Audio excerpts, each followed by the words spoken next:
Welcome, everybody. And yes, it's the second lecture.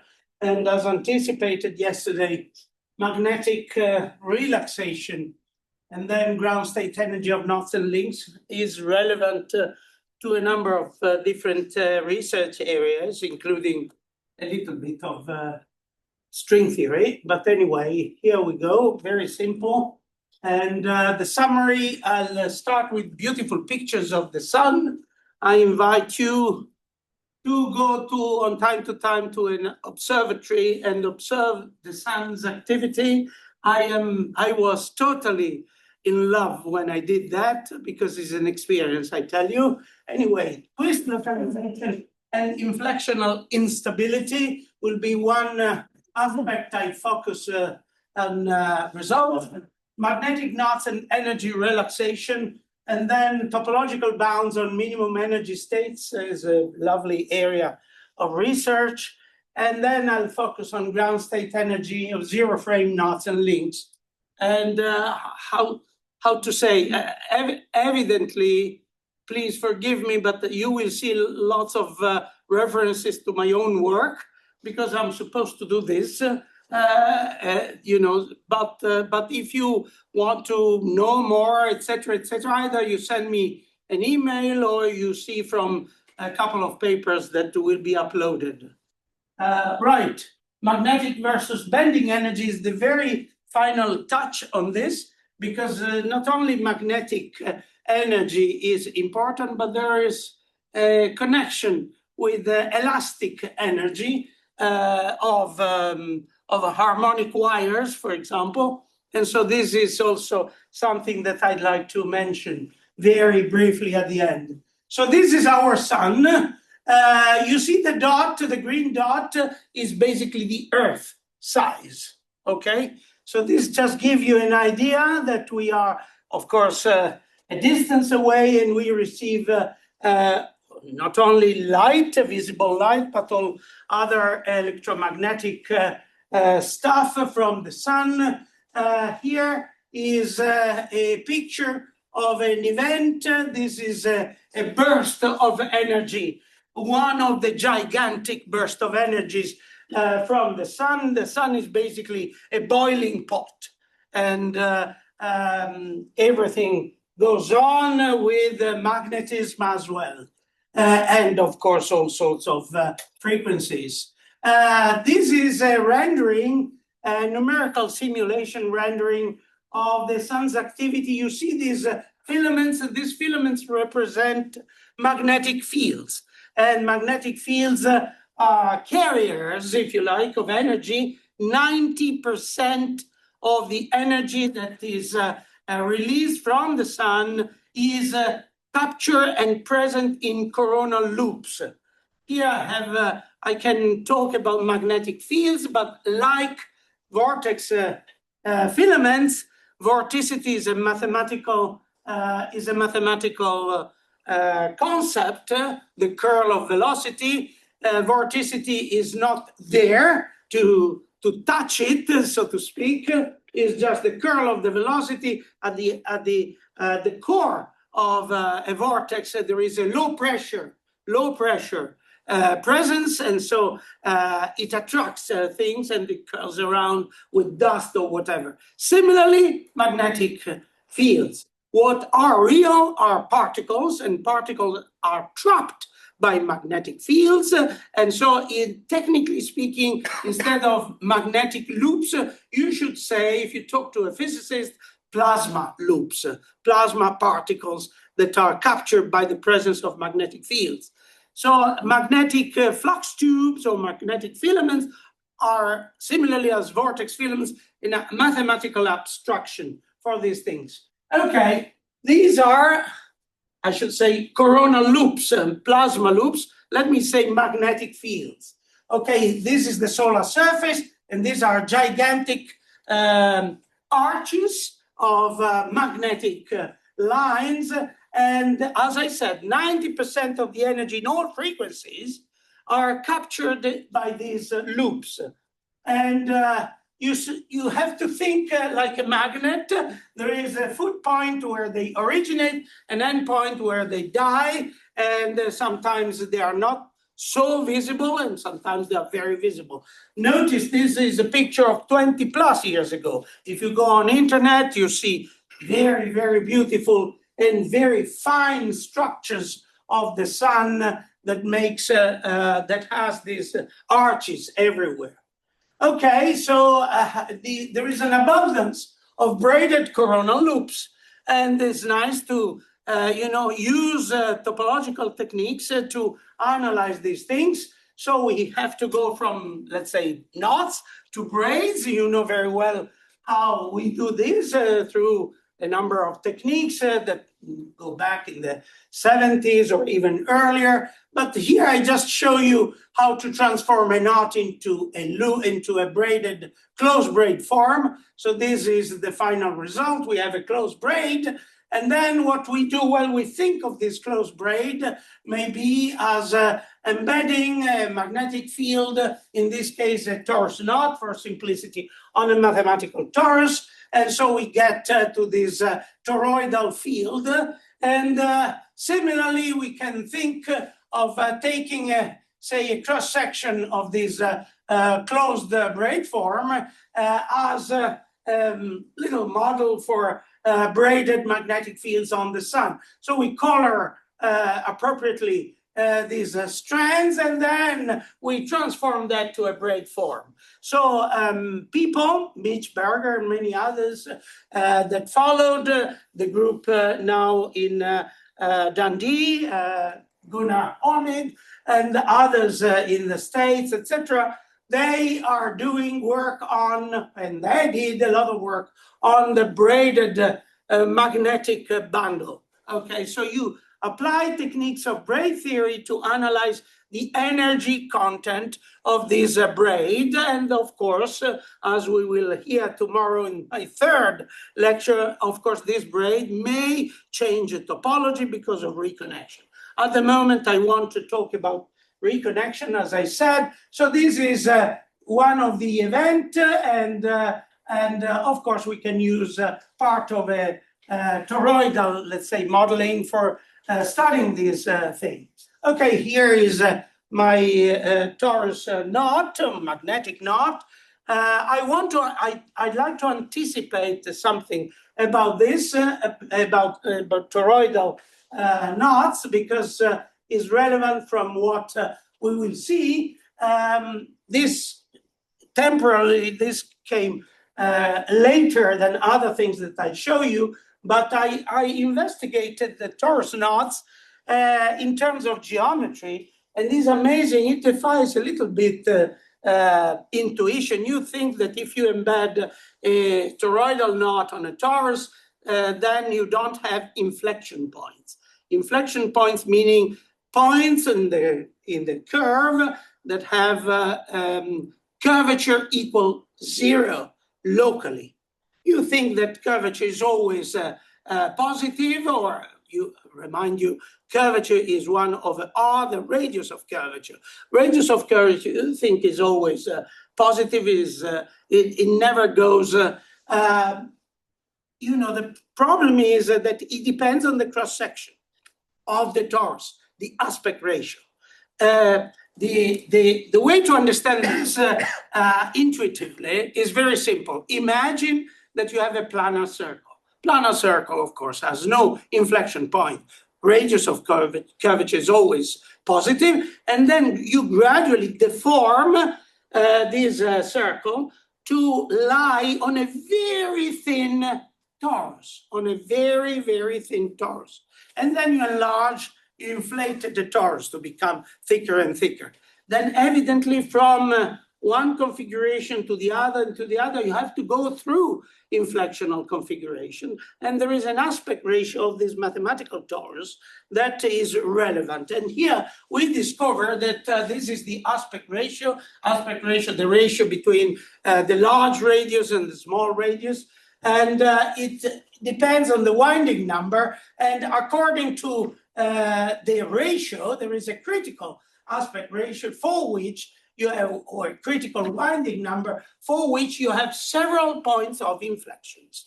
Okay, this is a geometric thing, and the result of this may be is that any close magnetic knot, in particular, if we consider magnetic field or a braid, relaxes to an inflection-free braid. Why relaxes to an inflection-free braid? That must be some dynamical mechanism that makes me saying this. And is what I said. I'm anticipating something that I'm going to discuss. So remember, you have inflection points, and these inflection points, even for toroidal or a bunch of arched coronal loops, may be important. Now, what happens here from observations? From people, from the 90s, observed from the solar surface, so to speak, these sigmoids, this S-shaped, and they wanted to understand what is. Remember, this is a picture from a satellite from this down to the solar surface. And what they searched for these things to understand what they had. You see, several years later, they observe an instance of an event that, of course, was observed repeatedly afterwards. And look at this. There is something that emerges. And now we see, not from the top, but from one side, something that emerges out. And then it does this. You recognize this. It emerges as an arch, and then it twists about. And this is, we know very well what is this. Okay, I don't want to say in a second, but this went on Nature, and other people observed this, and it was investigated by several groups. You see this S shape here, and then they studied the 3D formation of this, and yes, here we are with our friend, with the Ride Master Twist move, R1. And this is very interesting because not only represents a Ride Master Twist move, if you go from, say, here to there, maybe it emerges as an arch and then it twists up, but there is an inflectional instability associated with this formation because this thing may die back because there is a kind of elastic force that pushes down again, or it may erupt and breaks and release energy. Every second of our life, this mechanism takes place on the sun, of course, everywhere. And this is the source of the energy we receive. And sometimes when these flares of energy are extremely intense and gigantic, then they create big problems for telecommunications. They might hide signals for a big part of our let's say, our planet. Okay, so I wrote a paper about this because what happens here, the twist move is something that attracted a lot my attention when I was young, and I show you what I mean. Okay, we have starting from an inflectional configuration. I showed you that even fields in a toroidal configuration have inflection points. And if you consider this is an S shape in the plane, but remember that curvature is an intrinsic property. So it does not depend on the projection. And so we may have inflectional configuration, i.e. points in isolation where curvature is zero, also for twisted or three-dimensional space curves, if you like. And this is goes back to my first year of a PhD, more or less. It was published later, but anyway, this is the intrinsic kinematics of a space curve that goes through an inflectional configuration by emerging, let's say, as an arch and twisting around as a Ride Master Twist one move would do. So you have an S, it's just arc length, and T is some fictitious time. It's not exactly dynamics, it's a time evolution for this curve. It's a nice exercise. You take a curve and you expand Taylor expansion Frenes array, and you get this thing. And this thing is, it became popular. After a couple of years, I noticed Wolfram Research put it in the one of the software, let's say, coded in Mathematica. You have a tube like this made of magnetic fields, and you have different forces, but the key force, the important force, is this one, and the force perpendicular. This is meridional action, so there is a swirling of the magnetic field lines, doesn't produce a drift, a motion in the fluid, but this is, you see, curvature times unit normal. Curvature times normal is reminiscent of elastic behavior. Sam? I don't remember the exact derivation and all the procedure, but like are derived from Kirchhoff equation with time, or okay? This is derivation very very simple. You have the force is defined as a current J cross B, yes. The magnetic field. But J is the curl of B, so ultimately depends on B. So the force is curl B cross B.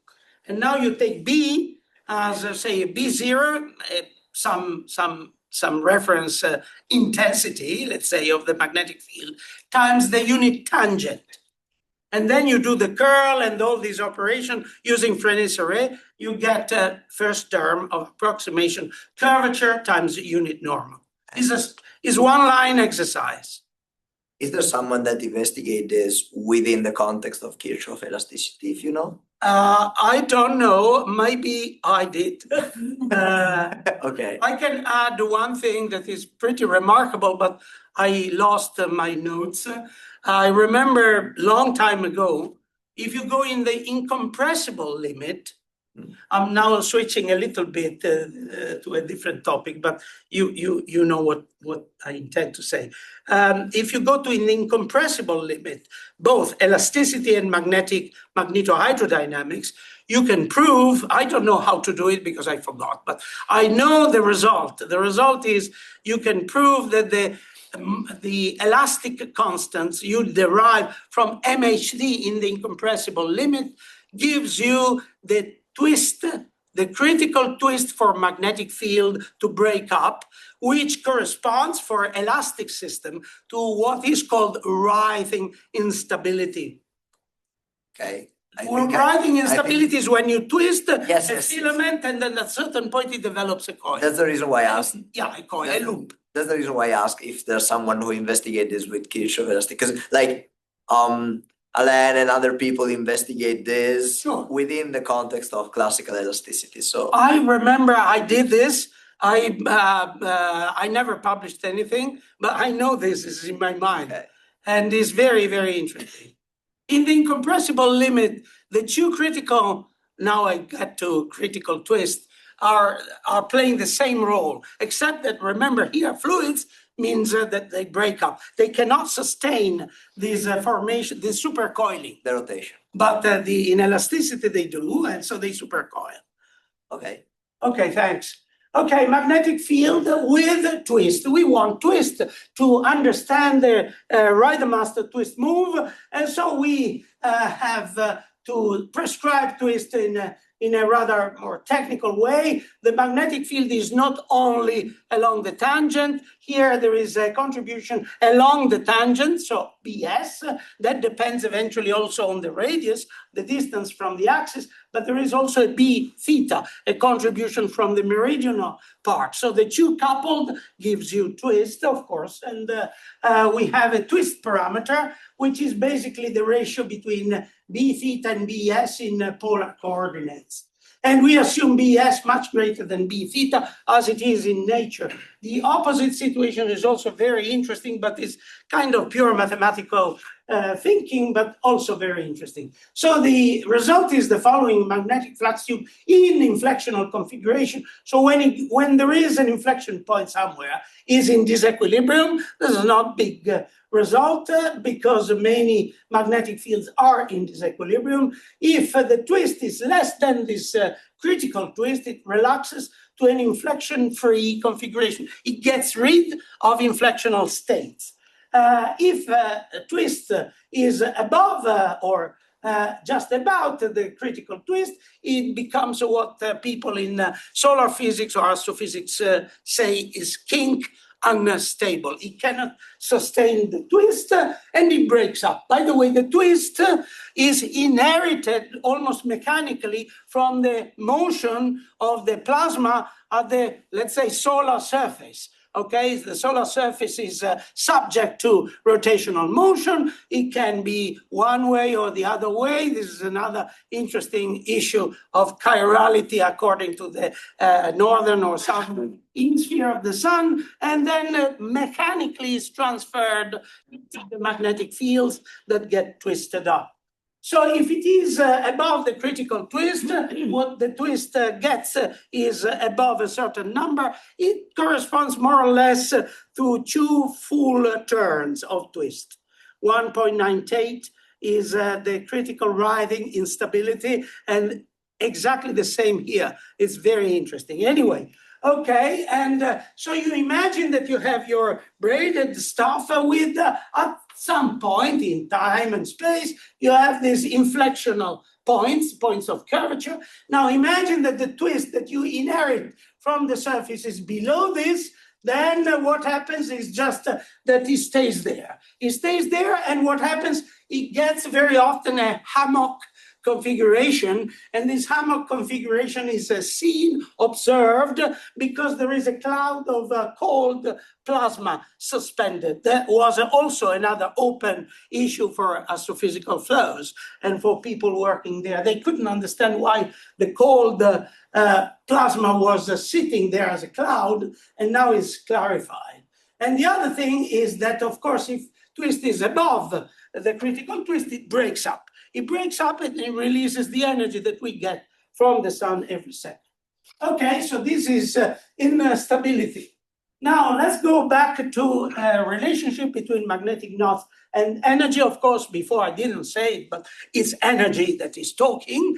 And what we have is the usual embedding of the magnetic field in a tubular structure, and then the usual no flux condition. And just to refresh ourselves from yesterday, remember here we assume that the volume, the magnetic volume of your tubular link is assumed to be constant, and the flux, i.e. the contribution of the strength of the magnetic field through the cross-section, is also assumed to be constant, as it is in ideal condition. Magnetic helicity, we saw it yesterday, is conserved in ideal condition, and total energy is conserved. Total energy is made by 2 parts. One is kinetic energy, U being the velocity, and the other part is the magnetic energy, being the magnetic field contribution.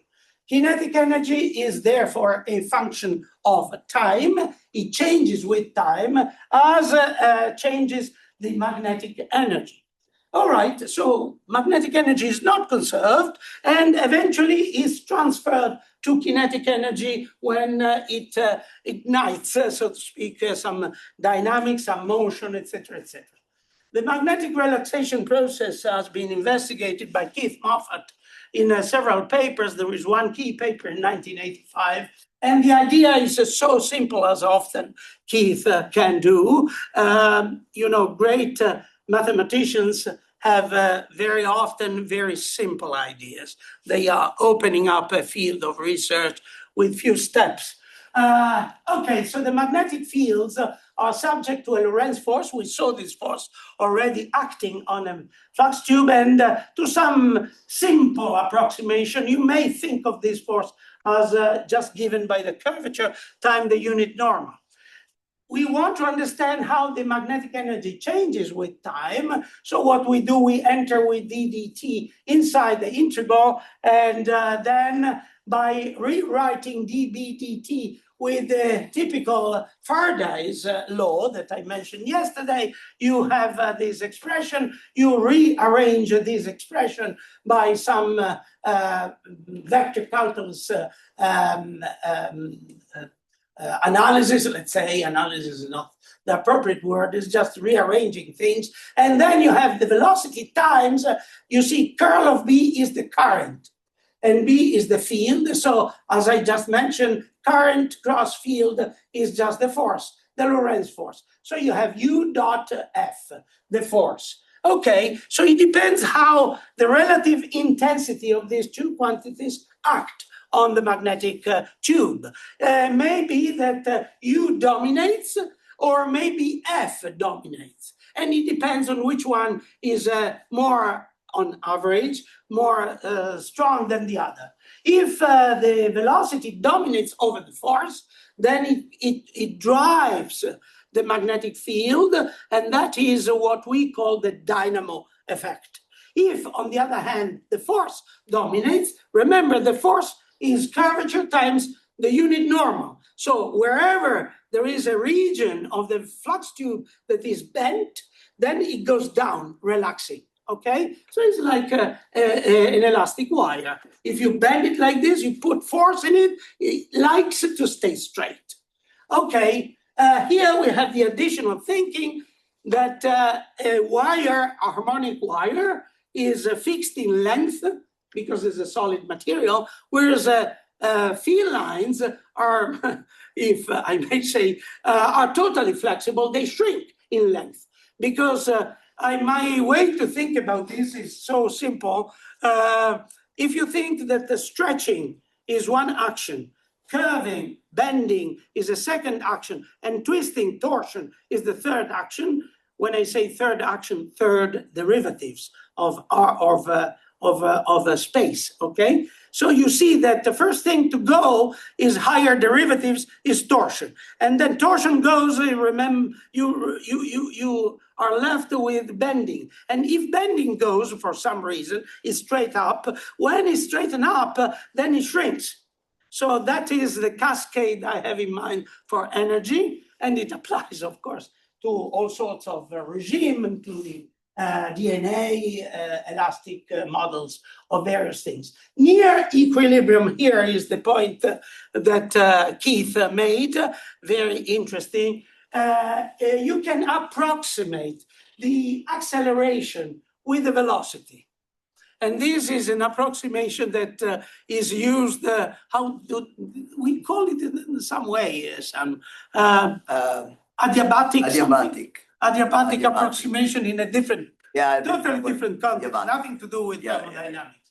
Anyway, okay, so when you do this, what you have is that you transform, this should be on this side, and this is the Navier-Stokes equation. But if you approximate acceleration with the velocity, i.e. you are approaching a steady state, acceleration is no longer so important. You go to a sort of Navier-Stokes equation in terms of velocity. So you see that when you reach steady state, then you can use this information to say that the change in magnetic energy, remember you are very close to the steady configuration, so the change in magnetic energy becomes smaller and smaller and smaller until you reach a state that is no longer changing. Then you can prove that magnetic energy is monotonically decreasing as time goes to infinity. So magnetic energy, if the Lorentz force dominates, tells you that you reach to a state that goes down, down, down, and down to what? Well, if it is a flux tube, it goes down to, let's say, 0. There are other effects that are emerging, but if is in a shape of the energy is in a shape of a knotted configuration, i.e. the magnetic field is in a knotted configuration, you can guess that maybe it is bounded from the topology of the knot, if you assume that there are no reconnection, ideal case, then singularities emerge, etc., etc. Yes? Can you remember me a little bit of which kind of motion are in this context, like rotational and translation, or only translations? No, rotation and translation. Okay. Because it drifts and it moves by rotation is because of the velocity field or the magnetic force? No, it's the magnetic force that dominates here. Okay. So velocity field can be even zero, so to speak. Yeah. Total calm water, and it does what it wants, according to the geometry and according especially to reducing curvature. That's the main contribution. So a circle, or let's say a planar toroidal structure, would shrink. So the length will shrink, curvature increase, radius of curvature shrinks. Up to a point when this torus, remember we assume that the volume is fixed, is 1, and flux. So there is something interesting. I of course I'll talk about this, but I want you to imagine what's going on. Start with a torus full of magnetic stuff, and then it shrinks. The volume is constant. If it shrinks, it gets fatter and fatter. And so the torus gets fatter, and the flux is constant. It means that if the cross-section increases, because of the flux conservation, flux is constant. If the cross-section increases, the magnetic field decreases. And that's why the energy, the magnetic energy part of the total energy decreases. And where you go if you keep going? Well, you go that the torus gets fatter and fatter. At a certain point, the whole disappears. The surfaces, the magnetic surfaces touch themselves, and we can no longer do classical type of approach of analysis we do with simple mathematics, because there are singularities emerging from the contact of the magnetic surfaces. And this is a big issue because you have new effects, in particular electric sheets, formation of all sorts of strange effects that are under investigation. And numerically the same, of course. If we cannot do analysis, the computer cannot proceed as we'd like to. Is some sort of frictional effect between the... There is also friction.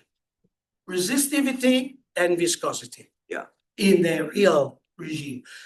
You may wonder, why you talk so much about ideal magnetic stuff. Oh, very simple answer, because in the coronal part of the sun, Reynolds number that gives you an idea of how resistive or dissipative effects are important is of the order of 10 to 9, up to 10 to 12. So because you look at the inverse of the magnetic Reynolds number, that means you are basically neglecting order of 10 to minus 10 digits. So it's okay. It's just ideal condition. Unless you have magnetic structures that are highly either forced or free, touching themselves locally, you have to include resistive effects.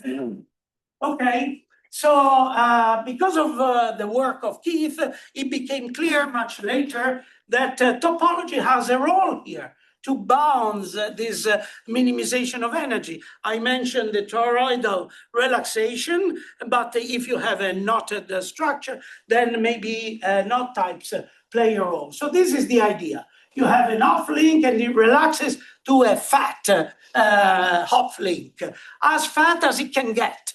But evidently the two crossings or the crossings that there is in a off link, they are still there because you are not considering change of topology here.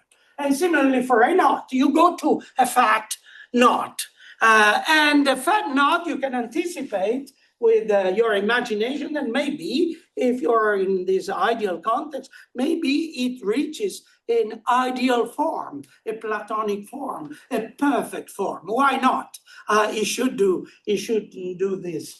Okay, so we have, I put in the same line a couple of results that are quite distinct in time and context. One is due to Arnold, 74. He found that there must be a lower bound to the magnetic energy given by the mod of helicity. And then he said, well, this Q is of the order of the geometric size of the structure.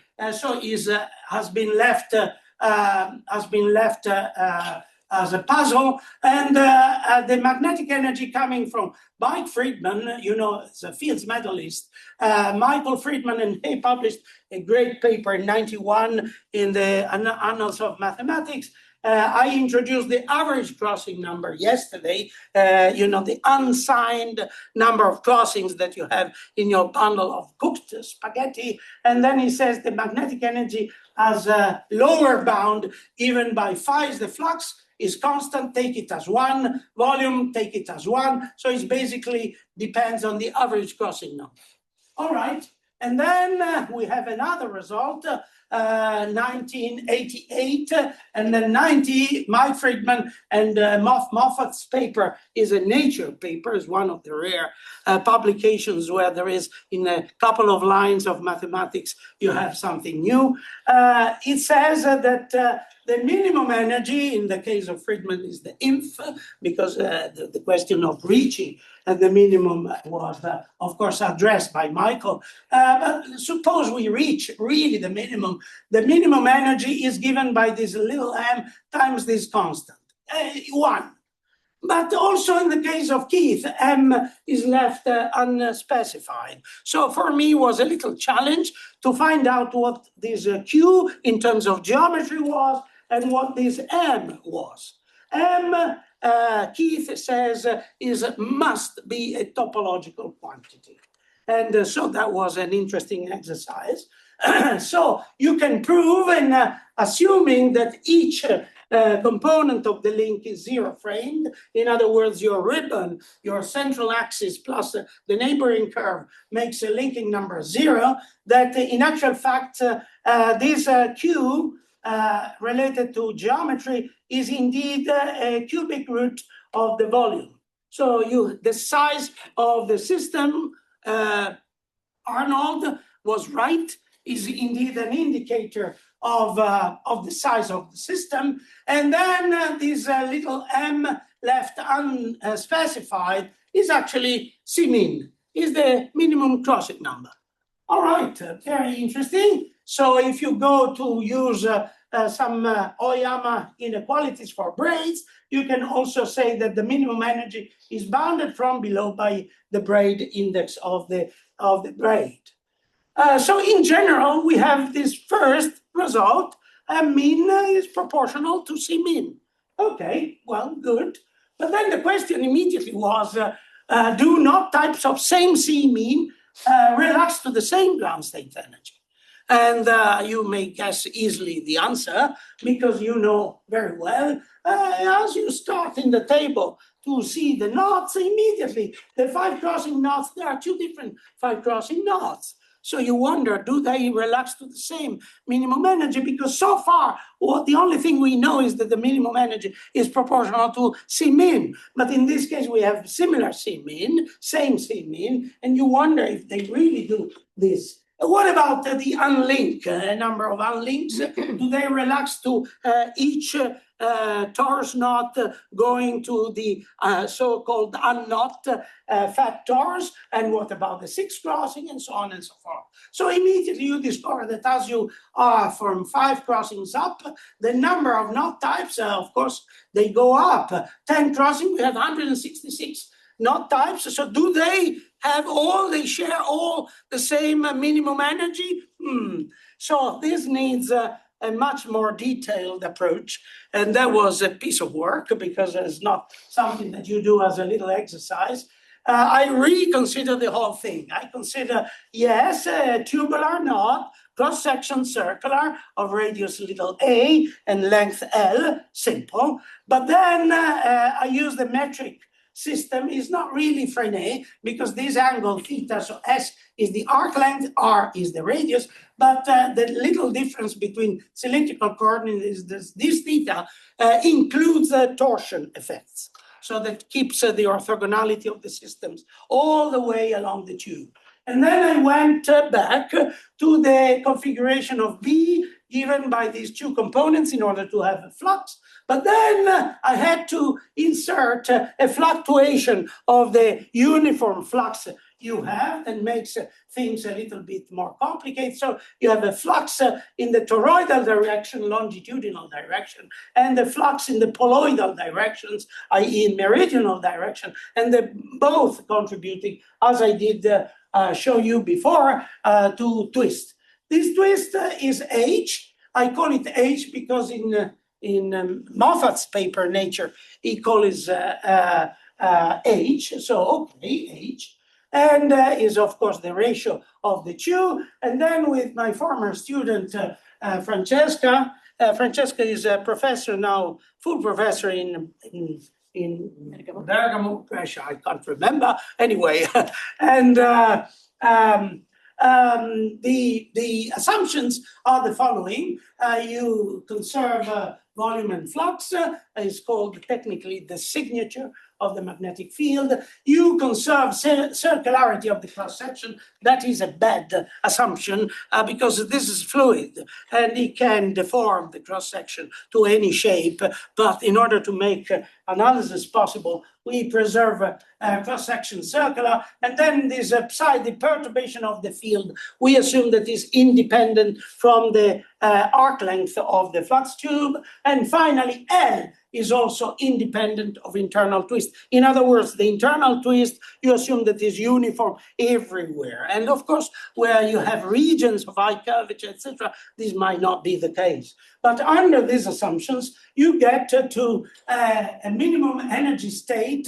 Star means that the magnetic energy relaxed according to these assumptions, so it can relax even further if you relax the assumption on the cross-sectional circularity, etc. It has this function. And this function is expressed in terms of rope length. What is rope length? It was mentioned earlier, is just the radius of the minimal length with respect to the largest possible radius, cross-sectional radius, when the knot get tight. And this is a fantastic indicator of topology. Very little explored by a number of people, and not so much. So basically, this is the result. Now, you notice is quadratic in twist.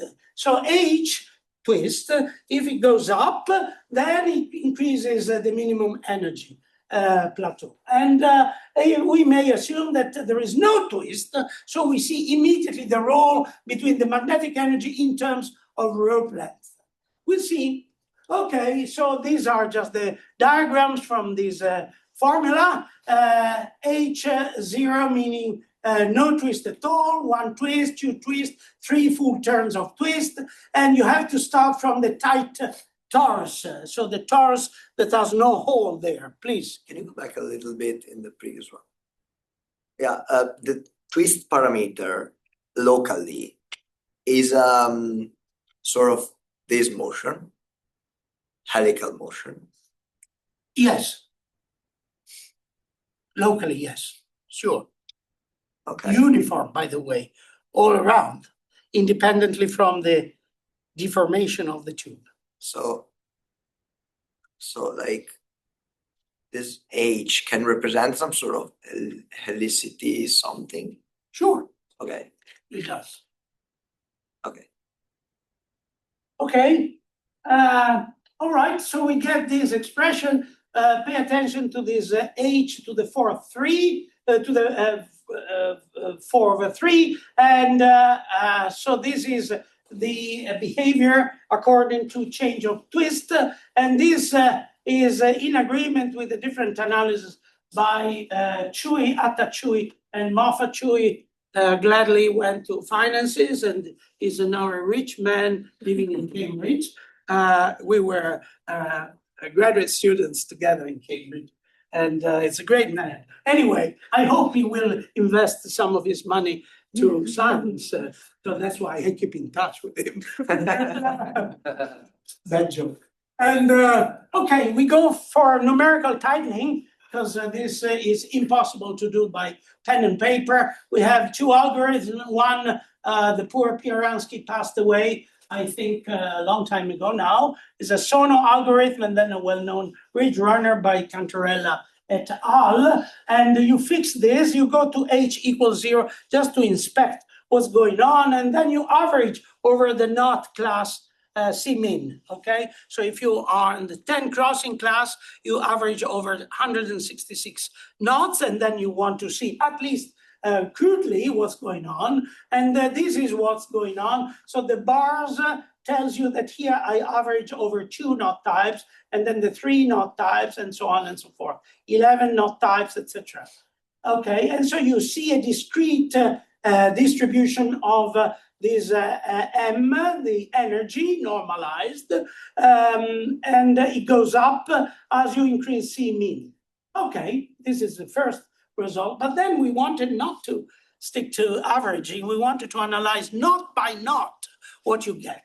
And here we go. We have the tight unknot, the toroidal, the torus without a hole that evidently has this contribution, and this is the formula. Okay, so we set H twist 0 because, of course, as you increase twist, energy goes up. We want to find out the minimum energy possible. So H is 0, and then you have lambda aspect the rope length to the 4/3 to the 4/3 that depends on each knot type. Now, if you plot this function according to the Rolfson table, you're not so happy. You find this kind of thing. I can tell you many things. For example, that if you analyze this growth, it is reproduced at various levels, even well above 4 crossing. This is an interesting feature, but Rolfson table, I say it especially to very young ones of you, Rolfson table is just the result of the Tate table. And the Tate table is just the result of empirical classification of knots. There is no reason why 5.1 is earlier than 5.2. No reason. It's because 5.1 was first studied by Tate, and then he found the 5.2. It can be that the 5.2 has a table that it's totally different. It's a total, there is no scientific reason why the 7.4 is after the 7.3, etc., etc. So a better indicator is to go according to rope length. Rope length is a very good topological identifier, and if we put here in this case increasing rope length knot types, we went up to 250. Then you see here the growth of energy. The growth of energy is amazing. It goes with this formula, 4.5 logarithm of the knot type put on according to increasing rope length plus this coefficient. But the most amazing thing is if you go to explore links, pay attention, 4.5 logarithm plus a constant. And here for links, 4.5 logarithm plus a constant. And the constants, there's very little difference. One is 10.5, the other is 9.3. So they basically, the energy grows at the very minimum energy level with the same functional behavior. And here, of course, we use the best fit because there are, of course, ups and downs of this. And at the time, this was work done a long time ago, we stopped at these first 150 knots and links knots. We could go to 250. We can repeat the whole thing to much higher number of knots and links. We didn't do it, and that's it, is the result I can tell you about.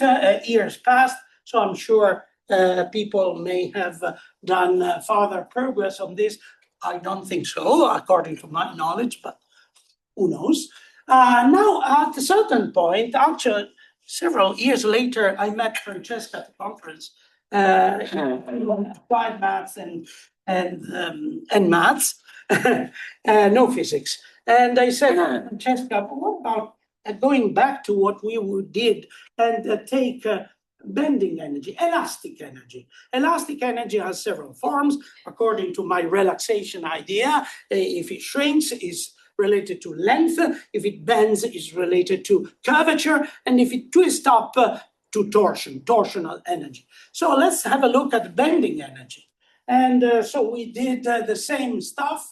We created a non-dimensional energy functional energy information associated with the curvature. Curvature squared is a famous integral. Integral of curvature square has been studied by also mathematicians as well. And we have this kind of things. So there are lots of differences here between one knot and the other. If we use a best fit curve, we have a different type of behavior. And then we go to links.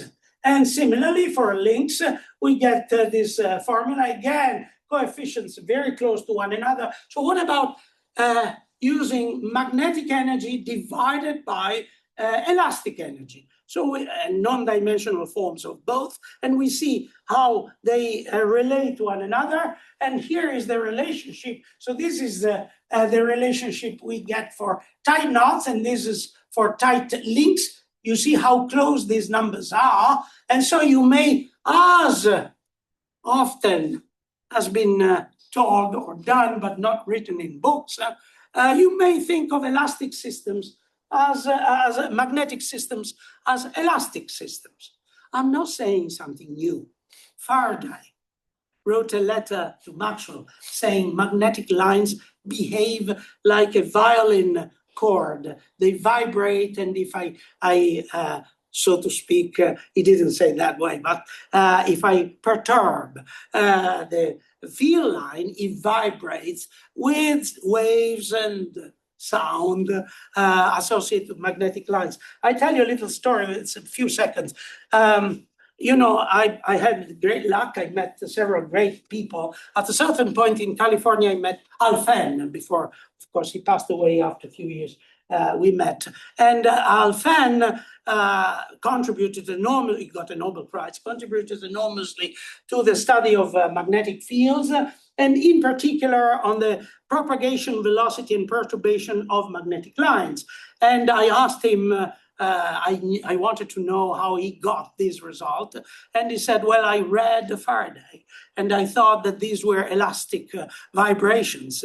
And the story goes the following. He was a very young man, 24. At the time, we're talking the 50s. And imagine you couldn't take a flight to go to around the world, and he wanted to meet Fermi.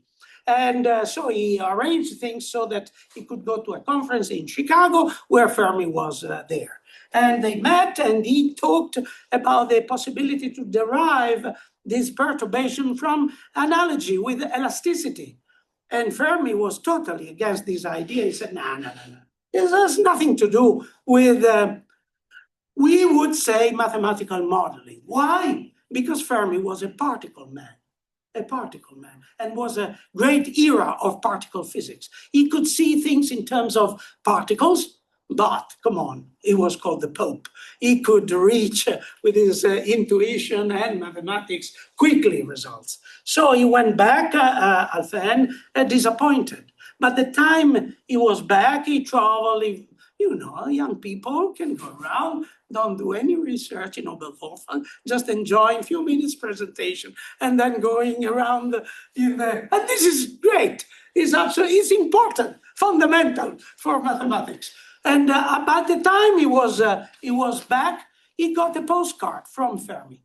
And I don't know if it's published maybe in the book of Alphen, I don't know, but he told me the postcard was just, "You are right!" exclamation point, Enrico.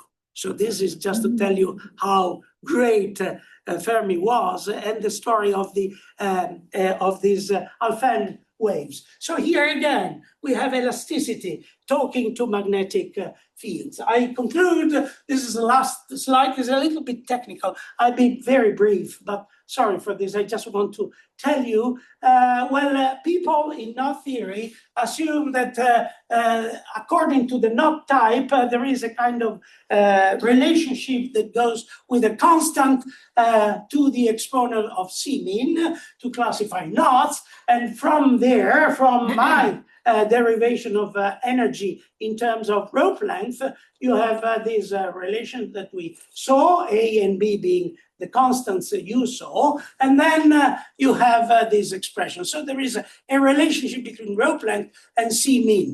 And you can rewrite rope length in terms of C mean to the 3/4, and this is known.